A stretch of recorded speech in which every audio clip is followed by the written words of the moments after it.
Alternate picking is, as implied by the name of the term, it just means going down and up through the string. So if my finger is the string and here's the pick, you're just going to go down and up through the string.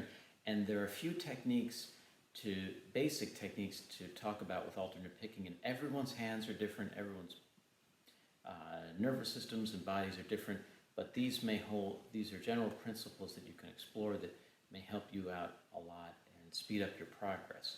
So the first one that I'd like to talk about with alternate picking is slanting your pick forward a little bit, or some people do it backwards. So if this is the string, what you want to do is bring the pick a little bit forward, slant it.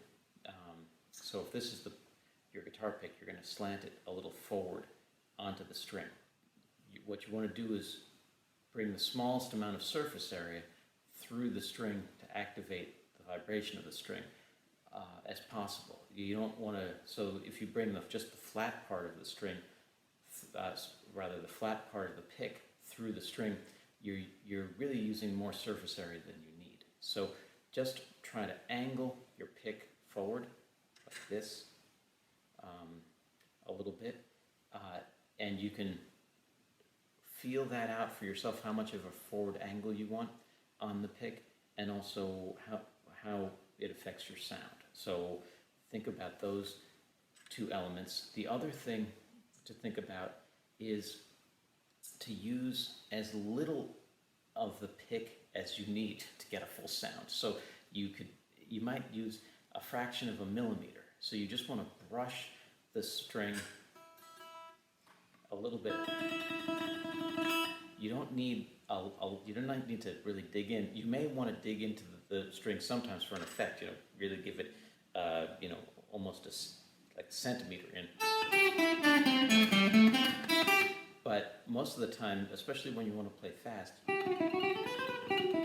you want to just use a little bit of the pick going through the string, and so find out how little you can use first, and work from there. The other thing that I'd like to mention is allowing the pick to give a little bit, so that you're not just ramming through the string, but letting the pick kind of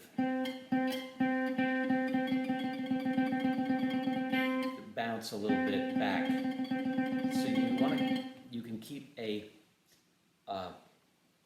little bit of a loose wrist. You don't want to be so loose that you're flopping around and have no control, but by the same token, you don't want to be so tight that everything's rigid and it locks up, and then you get cramps and other things that could be problematic for your playing. So kind of find a spot between completely relaxed and completely tense, and go from there with the playing, and this idea that there's going to be a little bit of give in the pick. You're not just going to power through the strings and slam into them.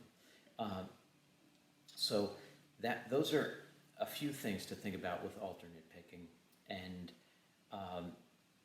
in the exercises, we're going to look at playing. These are the exercises in lesson 4. We're going to look at playing on the open strings and just getting this technique down, just to get the feeling of it down in our right hand. So we're not going to worry about the left hand yet. So we're just going to start with the first exercises with a down, up activity, alternate picking, and it's going to be try to use some of these techniques that I was talking about over the last few minutes. So slanting the pick downward, having a little give in the guitar pick, having a somewhat relaxed hand and arm, and using as little of the surface area of the pick as possible to still give you a full sound.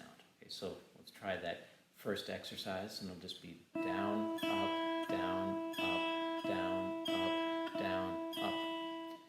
And when you get that down, try to just feel it and listen to it rather than look with your eyes. And that's true of a lot of the techniques and exercises that we're learning in this book, because in performance, you can't always look down. You really have to be engaged with the audience or with your other bandmates if you're playing in a band.